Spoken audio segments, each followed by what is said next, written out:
What's happening, everybody? Thanks for joining us on Movie Recaps today. We're going to take a look at Iron Doors. Spoilers ahead. A random guy slowly wakes up and finds himself in a vault. It's the flies actually that rouse them. They're feeding on a rat that has been placed nearby, and the discovery startles him as the first thing he sees once he wakes up. He's looking around a bit to gauge his predicament, but then he thinks it's a practical joke. He checks his watch and it says 9:32. He also checks a big round door to the vault to see if it opens. Well, he can't seem to shift the handle, so he moves on, and there's a locked locker in the room, and he gauges that padlock, puts his nose to the vents of that locker, but a fly buzzes out and into his nose. Disgusted is how he feels, mind you. He still thinks it's a joke, and he tries to talk to whoever put him there. He's even checking for security cameras. Now he's dressed as if he was on a night out. He's got his blazer on and a pair of jeans, and that same carefree party attitude has followed him into the vault. For instance, he wants to pee, and so he goes to the corner of the vault and eases himself pleasurably. Can I hear you say, oh, who knew peeing was so relaxing while he's doing it to taunt his captors? Note that this move might be counterproductive because soon enough he would need all the hydration he can lay his hands on. He's not getting any feedback, so he's angry and walks up to the vault door, and while screaming he's banging on that iron door repeatedly. He's getting no response, so he takes off his belt and tries to make his knock seem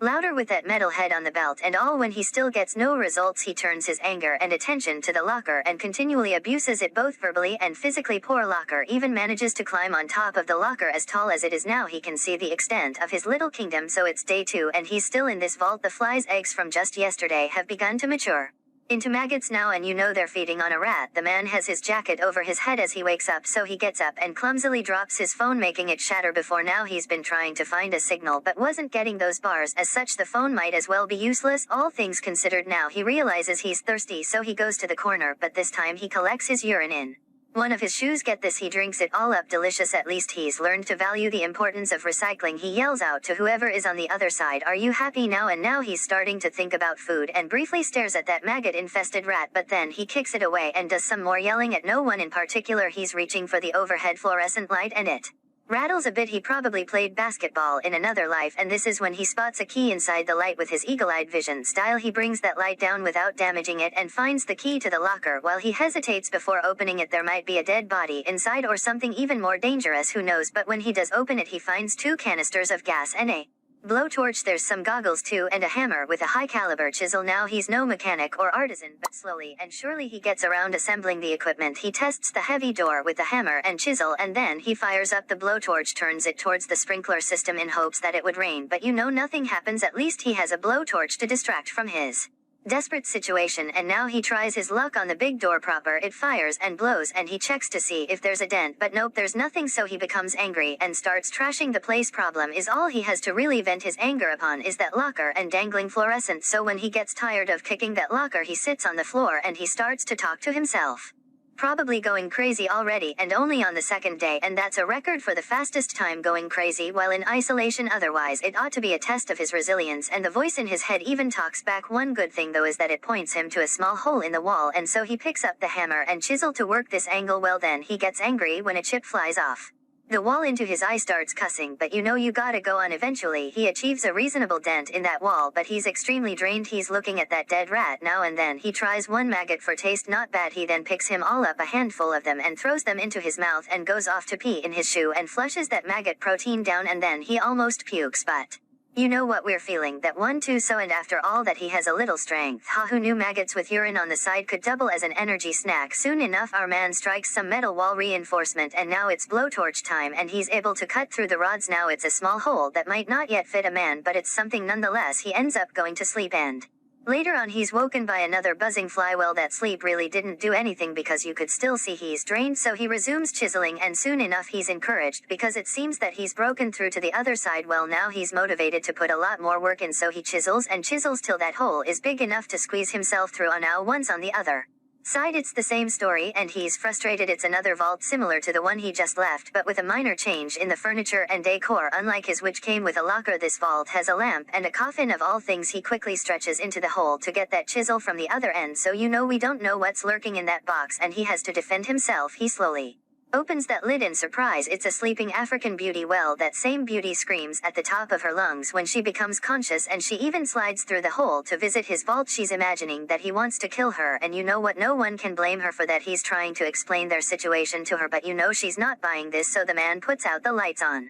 her side and goes to sleep in her coffin. On her part, she tosses the rat to him and tries to ease herself in the corner. Welcome to day 3. The man sleeping in until a woman climbs through the hole and firstly gets rid of that rat, which is anywhere but where she is presently, and she wakes him up by turning on some fashionable lamps. She's urging him to continue working on that wall while he's clumsy and exhausted even after sleeping, and he might be able to go on if she can lend a hand. He asks her to hold the chisel while he tries to hit it, and she does, but as the hammer's about to be applied she takes her hands away to avoid the blow. Well, she's afraid for her hands, so they decide to switch places, so he holds the chisel while she hammers away, but problem is her blows are a little weak and barely leave a mark on the wall, and he starts laughing at their progress so far as if that'll compensate for his thirst and hunger. But you know what, she continues chipping away at that wall while he's all reminiscing. Soon enough she hurts her finger and also wants to go pee in the other vault. Well, he follows her indecently and she's thinking he wants to take advantage of her, so she holds up a sharp piece in self-defense, and now he has to explain to her the art of recycling piss, so he pretty much wants her to pee in his shoes so that he or they can drink it up and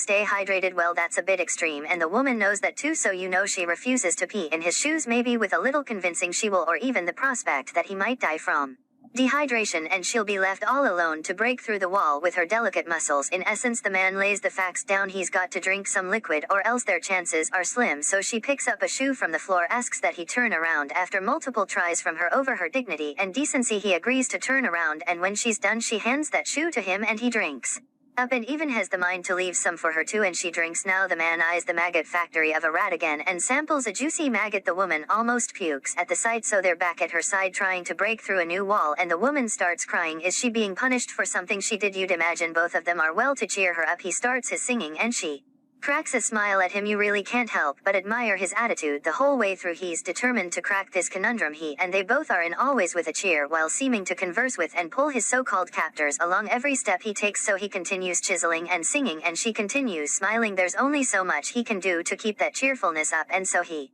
stops altogether, but graciously for her she picks up from where he left and starts singing one of her own. It's one of those working man tunes, like when the tune is the same beat and tempo as their movements, and she's singing, pounding that hammer and chisel to the same tempo. It's actually fun up until he hits his finger with a blow from the hammer, so he's bleeding as she tears a piece of cloth from her head tie and wraps it around his hand, and true to character he's not giving up but continues to hold that chisel as he encourages her to apply the hammer blows this time around. Seems that the music lessons pay off because something miraculous starts to happen every time she hits the chisel. The iron door opens a little. The man also figured out they must approach that door with their backs turned and not look, otherwise it starts to close again, so they approach the door with their butts first. By the time they're close enough to it, it opens completely and lets them in, or rather they let themselves into yet another strong room similar to the last two. Now this one's comprised of a singular gravesite. There's an odd red tombstone with no inscriptions on it, placed as it should be while marking a hole dug up in the ground that is typically big enough to take an adult-sized coffin. Now this puzzles them somewhat, just like the other strong room, except this is more dramatic, even more so. The source of light for this room is a fallen chandelier. Maybe they can try out the same method from the other room that got them this far, and so without trying to look, they're chiseling and chip a little at a time with their backs turned to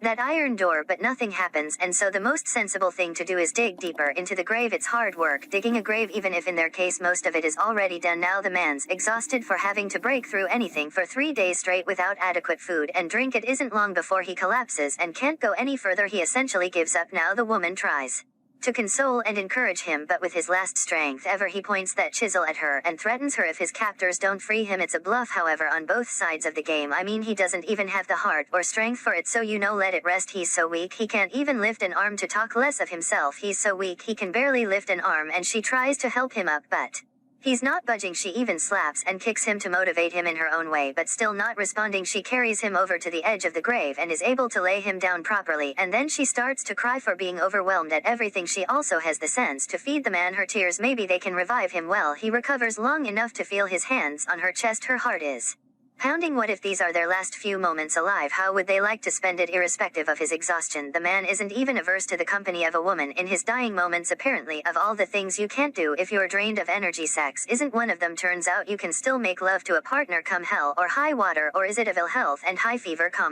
Sutra position. Curators might beg to differ. She addresses him and is kind of concerned about his reproductive member, but he reassures her. She climbs up on him and he has just enough alertness to take off her top and compliment her beauty, and so they do the deed in the middle of the vault. It's a super titillating experience. Enough said. It's a while before our boy gets up and gets himself free from his latest partner, so he goes for the coffin and tears off the upholstery with a little whiff of strength that he has, and he takes it to where the woman is laying and wraps her all around with it, then promptly gets back to sleep. Oh, what a gentleman. Some other guy might as well have cannibalized her, at least the dead rat by now. Small wonder the woman gave it all up to him. Take some notes, guys. If you're stuck anywhere with just you and a member of the opposite sex, please be the man and lose your ego, or simply just be nice to her even if the circumstances suggest otherwise. All that chivalry pays off, because as they lay there the man is woken to the sound of the iron door opening. He wakes her up and ensures that they're not looking at that iron door as it slowly opens. As usual, they're moving with their backs and bumps to the door. Slowly but surely they can barely manage to walk, and as that iron door opens there's a bright light. At last they're freed, and now it's back to the civilized world. And not so fast, people, because we're seeing what these two see, and it's some kind of paradise. Yes, instead of opening up to the real world with probably bank staff milling around or something saying